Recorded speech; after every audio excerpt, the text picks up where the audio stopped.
Dans le but d'améliorer la collecte des eaux pluviales du quartier Orgeval, Reims Métropole lance la construction de 2 grands bassins de rétention enterrés. Un premier bassin, site Fontpâté, d'une capacité de 10 400 m3, et un second bassin complémentaire, site Neuchâtel, d'une capacité de 2 800 m3.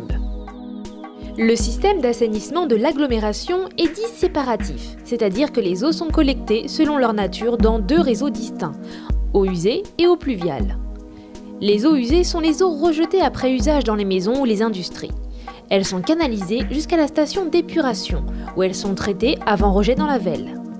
Les eaux de pluie ruissellent sur les toitures, sur le bitume et sur toutes les surfaces imperméabilisées de la ville jusqu'aux avaloirs. Elles sont ensuite canalisées jusqu'au point le plus bas de la ville, la Vesle.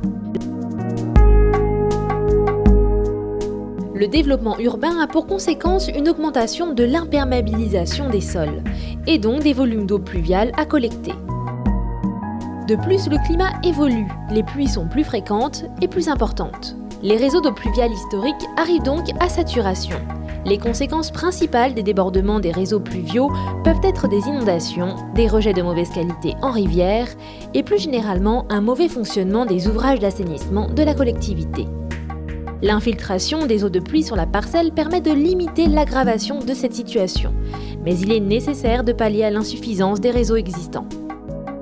Des études hydrauliques sur le quartier Orgeval ont montré la nécessité de construire ces bassins tampons pour limiter les risques d'inondation.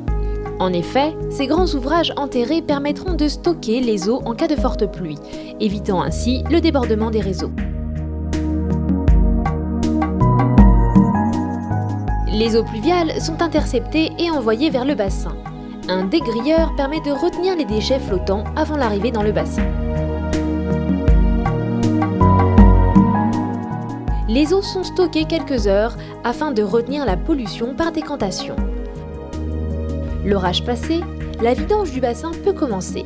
La partie supérieure des eaux est pompée vers le réseau d'eau pluviale, puis la partie décantée est pompée vers le réseau d'eau usée pour être traitée à la station d'épuration avant rejet au milieu naturel.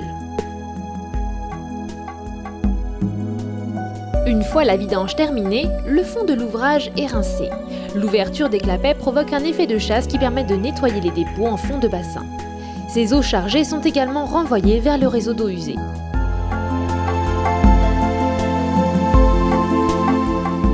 Le mur périphérique des bassins est réalisé grâce à la méthode dite des parois moulées.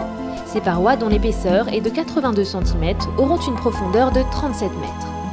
La technique utilisée consiste à forer chaque élément, à l'équiper en cage d'armature et à le bétonner en se servant du terrain comme coffrage, le tout depuis le terrain naturel. Le forage s'effectue sous boue bentonitique afin de contrebalancer la pression hydrostatique et d'empêcher ainsi l'éboulement des parois de l'excavation. Les panneaux sont équipés en cage d'armature avant le coulage du béton à l'aide de tubes plongeurs. Le béton prend alors la place de la bentonite. Une fois tous les panneaux coulés, le bassin est autostable du fait de sa forme circulaire. Au niveau bas des parois moulées, soit à 37 mètres de profondeur, un bouchon de 3 mètres d'épaisseur va être réalisé sur la surface totale du bassin. Il permettra de limiter les infiltrations d'eau de la nappe phréatique. Pour ce faire, des forages seront réalisés à partir du terrain naturel à l'aide de foreuses.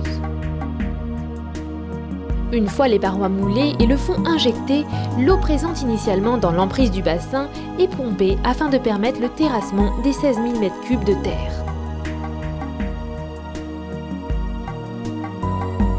Les 170 micropieux servent à la fois de fondation au radier du bassin, mais également à empêcher le soulèvement du radier du fait de la poussée hydrostatique.